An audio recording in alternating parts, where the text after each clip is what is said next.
ناظرین، ہمارے ہاں یہ روایت عام سننے کو ملتی ہے کہ جمعرات کے روز مرنے والوں کی روحیں اپنے لواحقین کے گھروں میں آتی ہیں، اس لیے جمعرات کو خیر و برکت کے لیے کھانا تقسیم کرنا چاہیے۔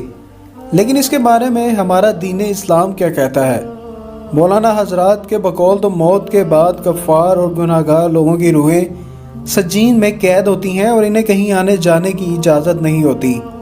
البتہ مومنین اور صالحین کی روحیں موت کے بعد آزاد ہوتی ہیں اور اللہ کی مرضی سے جہاں چاہیں جا سکتی ہیں، لیکن قرآن مجید اور احادیث میں اس کا کوئی ذکر نہیں ملتا۔ حضرت سعید بن مسیب رضی اللہ تعالیٰ عنہ سے مروی ہے کہ حضرت سلمان فارسی اور عبداللہ بن سلام رضی اللہ تعالیٰ عنہ باہم ملے۔ ایک نے دوسرے سے کہا کہ اگر تم مجھ سے پہلے انتقال کرو تو مجھے خبر دینا کہ وہاں کیا پیش آیا۔ ہاں، مسلمانوں کی روحیں تو جنت میں ہوتی ہیں، انہیں اختیار ہوتا ہے جہاں چاہیں جائیں۔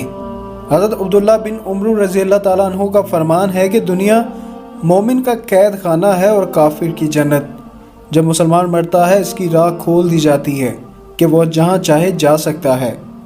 اسی لیے کہتے ہیں کہ مومنین کی روحیں ہر شب جمعہ، عید روز اور عاشوراء اور شب برات کو اپنے گھر کے باہر آ کر کھڑی رہتی ہیں اور ہر روح غمناک آواز بلند کرتی ہے اور ندا کرتی ہے کہ اے میرے گھر والو، اے میری اولاد، صدقہ کر کے ہم پر مہربانی کرو۔ ناظرین، مجھے امید ہے آپ کو آج کی یہ ویڈیو پسند آئی ہوگی۔ اگر پسند آئے تو پلیز اسے لائک کریں، دوستوں کے ساتھ شیئر کریں اور مزید ایسی ویڈیوز کے لیے ہمارا چینل سبسکرائب کریں۔ اپنا اور اپنے پیاروں کا بہت سا خیال رکھیں۔ اللہ حافظ۔